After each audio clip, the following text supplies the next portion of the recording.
Moi, j'ai pas eu du tout la vocation. Mon objectif, c'était d'être journaliste, de raconter, de m'intéresser aux choses et de raconter ce qui se passait. Passeur d'émotions, passeur de larmes, passeur de sourires et de rires. L'histoire, ce sont aussi des sentiments, des émotions. Passionné, je voulais faire des livres. Le comédien est quelqu'un qui raconte qui il est. Bonjour à tous. Platon décrivait déjà une expérience de mort provisoire dans les pages de sa République. En 2015, ces phénomènes de sortie du corps sont reconnus par la science, notamment grâce au travail de mon invité, anesthésiste et réanimateur depuis plus de 20 ans, grâce à ses ouvrages, à sa rigueur, tête à tête avec le docteur Jean-Jacques Charbonnier. Docteur Jean-Jacques Charbonnier, bonjour. Bonjour. Depuis Platon, au moins, les expériences de mort provisoire fascinent. Mais aujourd'hui, officiellement, la science a-t-elle reconnu ce phénomène? Oui, je pense que oui, elle est en train de le reconnaître. On dit maintenant, on parle d'expériences de mort provisoire assez régulièrement. Même des confrères parlent non plus de mort imminente ou near-death experience, mais de mort provisoire. Et il y a eu une thèse de médecine, notamment, qui a été publiée, qui a été fortement bien récompensée, puisqu'elle a reçu la récompense maximale que peut donner un jury de thèse, c'est-à-dire mention très honorable avec félicitations du jury, une thèse d'un jeune médecin, François Lallier, qui est devenu docteur en médecine grâce à cette étude sur ses expériences de mort provisoire. Il a étudié plusieurs cas, 118 cas, il a pu interroger, de personnes qui avaient présenté des arrêts cardiaques. Et au cours de cette thèse, on a pu suggérer qu'il y avait deux sortes de conscience, une conscience cérébrale, analytique, et une conscience intuitive qui donne toutes ces expériences extraordinaires que l'on a dans ces récits, de ces gens qui connaissent l'arrêt cardiaque et qui seraient indépendants du cerveau, puisque le cerveau ne fonctionne pas au moment où ces informations arrivent. Donc ça, c'est révolutionnaire. On reviendra sur cette divine connexion peut-être tout à l'heure. Vous affirmez que dans 100% de ceux qui subissent un arrêt cardiaque font une expérience de mort provisoire, mais par contre peu s'en souviennent justement à cause de cette conscience analytique. Alors je ne l'affirme pas, c'est une hypothèse. Je pense que c'est logique. La conscience analytique, c'est la fonction cérébrale qui sert en fait de censure à toutes ces informations qui nous dépassent et que l'on ne comprend pas. Lorsque ça dépasse complètement ce que l'on peut avoir appris ou ce que l'on sait sur l'environnement, sur les événements que l'on vit, eh bien, il y a cette censure. Elle existe dans les rêves aussi.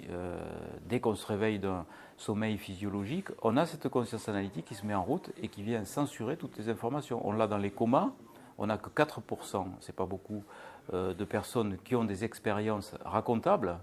On a 18% d'expériences racontables chez les expérienceurs, ceux qui vivent des arrêts cardiaques, 65% chez les enfants. Les enfants qui ont une conscience analytique qui est beaucoup plus faible que les adultes. Donc, c'est ce genre de constatations qui me font dire qu'il y a une censure de cette conscience analytique cérébrale lors de la restitution des informations vécues en état d'extrasensorialité, donc lorsque la conscience intuitive est allumée à plein régime. Il y a des expériences de mort provisoire qui sont peut-être plus spectaculaires que d'autres. Je pense notamment à celle des aveugles, qui confirment. Et alors, le cas de Eben Alexander, qu'on en parle, il a écrit un best-seller, là, La carte du paradis. Alors lui, c'est un cas aussi intéressant, puisque c'était un rationaliste, on va dire, pur et dur, qui refusait obstinément, matérialiste, on peut dire. Voilà, et qui a vécu, évidemment, une expérience, et qui maintenant est un défenseur. Non, comme toujours, hein. Après, quand on bascule, on devient le plus grand défenseur de la cause qu'on a combattue, c'est comme ça. Et lui, c'était un matérialiste, parce que c'est un chirurgien qui travaillait sur les cerveaux, et professeur d'université à Harvard, donc il apprenait à ses étudiants comment fonctionnait le cerveau, et donc la conscience, il croyait que la conscience était fabriquée par le cerveau, et il avait entendu parler bien sûr de toutes ces expériences vécues par les gens qui vivaient des arrêts cardiaques, et lui disait tout ça ce sont des hallucinations, c'est le cerveau qui manque d'oxygène, etc. Enfin, on connaît le credo des matérialistes, il était dans ce camp-là, sauf qu'un jour, il vit lui-même une expérience fantastique lors d'un coma profond, très rare. Donc une Escherichia coli, c'est une bactérie qui est normalement contenue dans le tube digestif, qui franchit la barrière hémato-méningée, qui va envahir son cerveau et qui fait une sidération corticale de sa fonction cérébrale. Si bien qu'il est dans un coma profond et dans cet état-là, il y a 2% de survie à peine. Donc il a eu une chance extraordinaire, une guérison miraculeuse. Mais en plus, il vit cette expérience, cette fameuse expérience, et à son réveil, il a le sentiment qu'il n'a pas rêvé. Il a le sentiment que tout ce qu'il a vécu, ce voyage dans l'au-delà, cette incursion dans l'au-delà, était bien réel. Et ça lui est confirmé parce que 2 mois après son rétablissement, il voit sur une photo une personne qu'il a accompagnée dans l'au-delà et qu'il ne connaissait absolument pas. C'était sa sœur biologique. Sa sœur biologique qu'il a accompagnée sur les ailes d'un papillon géant dans ce voyage très beau qu'il décrit dans son livre.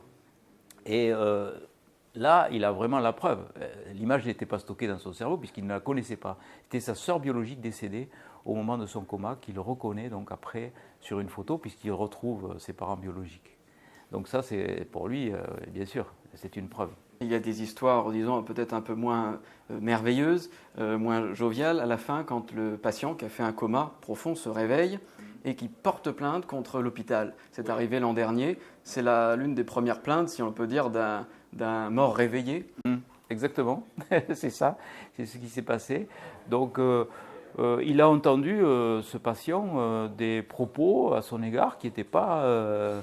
c'est pour ça que je dis toujours à mes infirmières en réanimation, je leur dis, faites attention, les comateux, il ne faut pas faire comme si c'était des légumes, hein, parce qu'il y a encore des médecins qui parlent comme ça. Ce sont des légumes. Non, ce ne sont pas des légumes, ce sont des patients qui entendent. Alors après, qui perçoivent ce qui se passe, et après, quand ils reviennent dans leur corps, on pourrait dire ça comme ça, quand l'âme sort du corps et qu'elle revient ensuite, eh bien, ils ne se souviennent plus parce que tout simplement, la conscience analytique fait le ménage et 4% seulement d'expérience. Mais au moment, à l'instant T, où ils sont agressés par des gestes un petit peu brutaux des soignants ou même par des propos désobligeants, eh bien, à ce moment-là, ils perçoivent bien les choses. Heureusement, peut-être, ils ne s'en souviennent pas après, parce que là, et quand ils se souviennent, ça se passe mal, ce patient a porté plainte. Oui, et dans le cas, par exemple, Vincent Lambert, vous, ça ne fait aucun doute qu'on devrait prendre des précautions assez grandes. Oui, moi je suis convaincu qu'un cas comme ça mérite toute l'attention, et je dois dire que si vraiment ça se passe comme ça, s'il assiste à cette dispute de sa famille, de sa femme, de ses proches, un qui veut le départ, l'autre qui souhaite qu'il reste. Préconiser l'aide de médiums qui, par la télépathie, pourraient éventuellement savoir connaître les volontés du défunt, non justement, de la personne qui est dans ce transit. Oui, je pense que c'est une piste intéressante parce que les médiums, moi au début je ne pensais pas du tout que c'était possible, comme toujours quand on ne connaît pas, quand on est ignorant, on rejette les informations parce qu'elles sont en dissonance avec ce que l'on a appris. Et moi je pensais que les médiums, le contact avec l'au-delà, tout ça c'était pas possible, tout simplement. J'avais commencé à étudier ces expériences de mort provisoire, mais je ne pensais pas que c'était possible, que des gens soient capables de recevoir la conscience intuitive des esprits, donc des défunts. Et puis, force est de constater, à force de contact et après avoir eu toutes ces conférences que je fais dans des associations d'aide aux personnes en deuil, où je vois travailler des médiums en public qui ont des informations, des signes de reconnaissance très précis, je me dis, c'est pas possible. Autant de coïncidences, c'est pas possible, quoi. Mathématiquement, scientifiquement, c'est pas possible. Donc, il y a véritablement un contact avec l'au-delà. Les esprits sont capables de donner des informations à des gens qui sont hyper doués pour les recevoir. Et je me suis dit, si cette théorie de conscience intuitive extracérébrale est la bonne, eh ben, on pourra avoir aussi des médiums qui seraient capables de savoir ce que pensent les comateux, que l'on pense inconscients alors qu'ils sont dans la conscience intuitive, des patients qui sont sous anesthésie générale. Et j'ai déjà commencé avec plusieurs médiums des tests que je fais en bloc opératoire ou en réanimation. Et les tests sont très encourageants, quoi. Ça montre qu'il y a cette possibilité-là. Et je pense qu'on va y arriver par ce biais. Par l'expérience, c'est les barreurs de feu qui sont arrivés à l'hôpital de cette façon. On n'a pas pondu une théorie puis on les a fait venir. Non, ils sont venus, ils ont montré de quoi ils étaient capables et maintenant on fait appel à eux.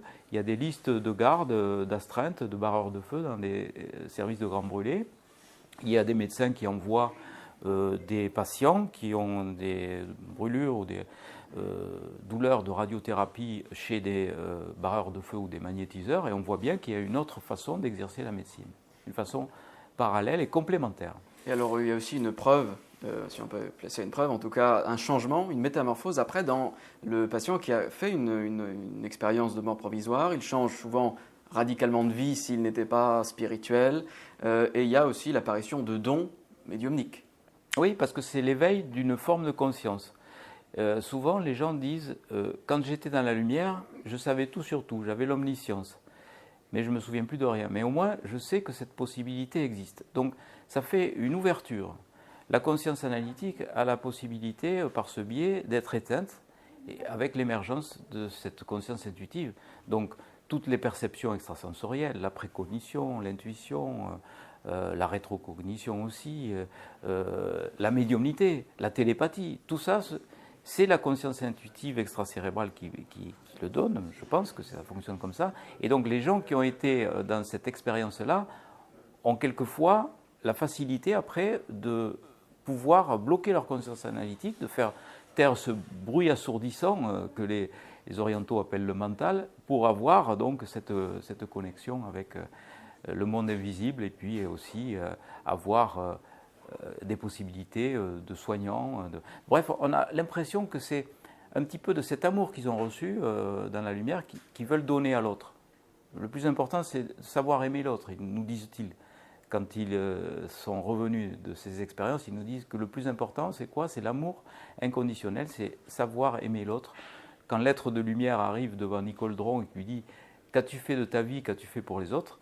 il ne lui demande pas quelle a été ta reconnaissance sociale, combien as-tu gagné dans ta vie, combien as-tu de voitures ou quelle est la superficie de ta maison. En fait, c'est tous nos objectifs de vie du monde matérialiste occidentaux qui s'effondrent quand on est de l'autre côté.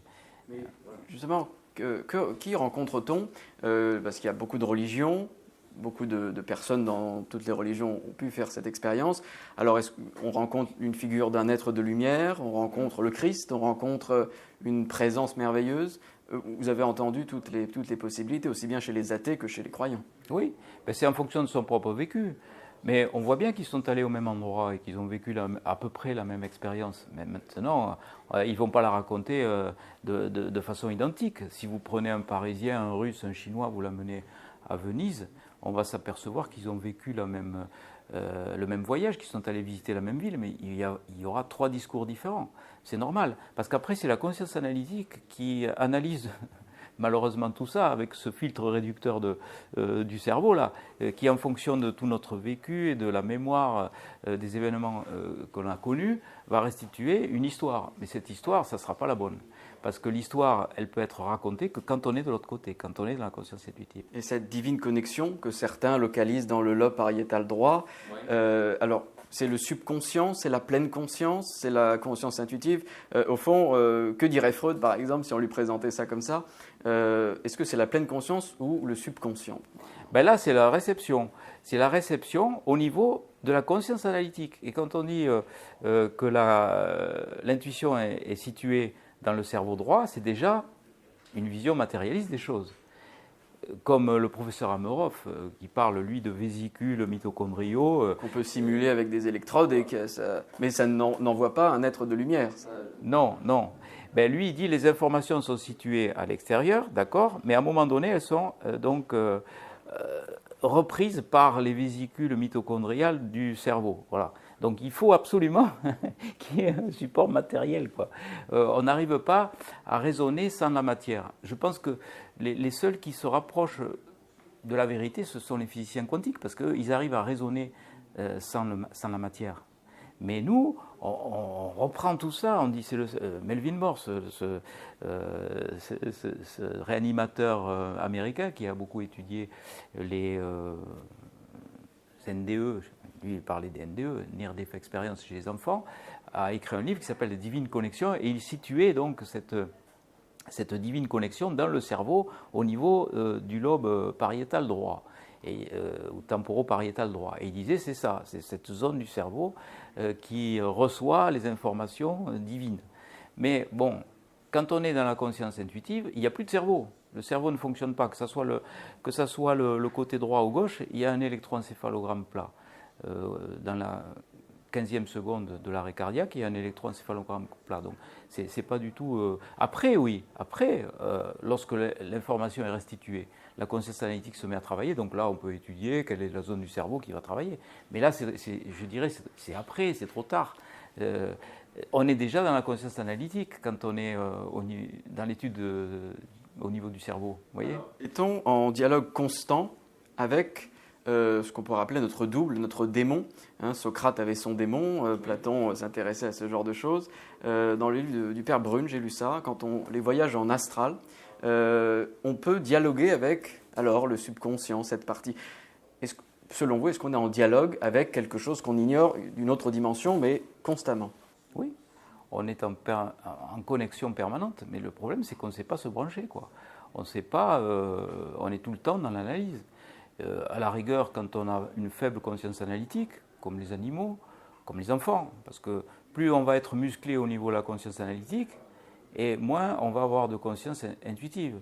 Donc les enfants, eux, ils ont un très faible apprentissage, ils analysent très peu. Donc il y a beaucoup d'enfants qui jouent avec des amis invisibles, il y a beaucoup d'enfants qui voient passer des silhouettes dans une pièce. Ils ont ces perceptions-là. Mais après, au fur et à mesure de nos apprentissages matérialistes, on a donc cette conscience analytique qui nous empoisonne. Et je pense qu'on ne naît pas matérialiste. On le devient. On le devient, et c'est pour ça que ça nous donne une vision terrifiante de la mort, finalement. Le monde occidental nous propose une vision terrifiante de la mort.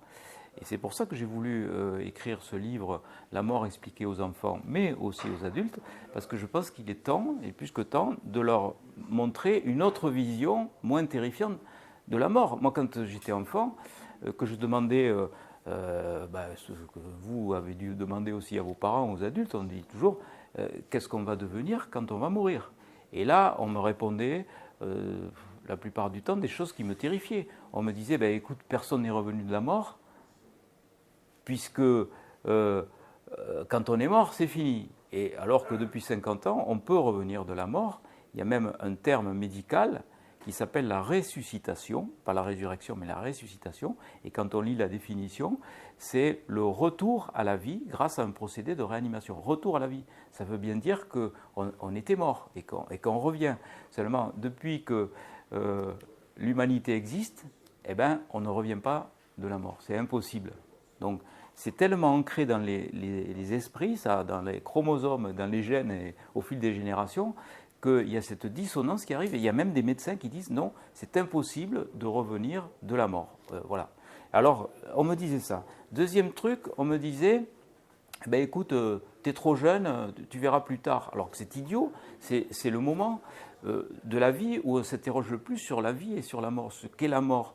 Ensuite, on est dans les distractions des adultes, on est dans le monde analytique, on oublie tout ça, ou on veut oublier tout ça, justement, c'est pour ça qu'on a des métiers, etc., on se plonge dans le milieu matériel à fond, et ensuite on me disait la vision religieuse, alors la vision religieuse m'épouvantait aussi, parce qu'on me disait si tu as été sage, tu iras au paradis, si tu as été vilain et méchant, tu iras en enfer, brûlé avec le diable pour l'éternité, tu pourras te racheter en allant au purgatoire.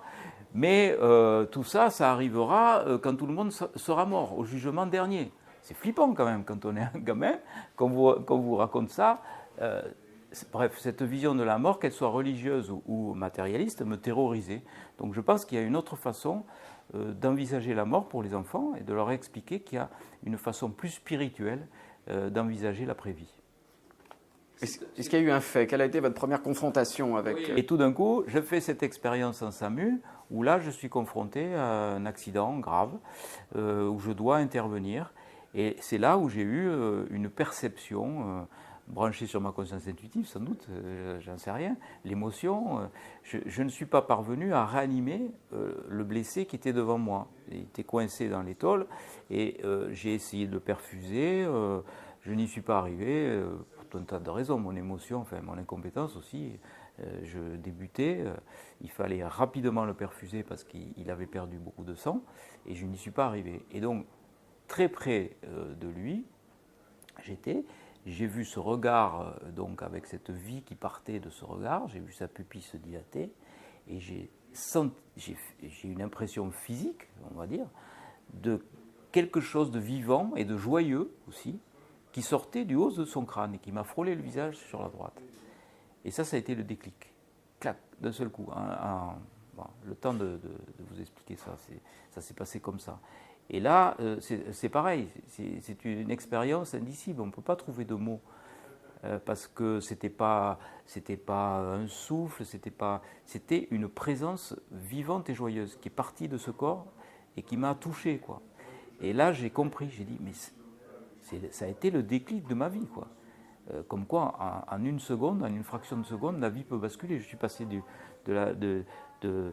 matérialiste que j'étais rationaliste, là, médecin qui allait faire la médecine générale, à un individu qui a voulu étudier ça toute sa vie pratiquement, après toute sa vie restante, puisque j'ai voulu devenir anesthésiste réanimateur à cause de ça, alors que tout était planifié pour que je devienne médecin généraliste. Et voilà.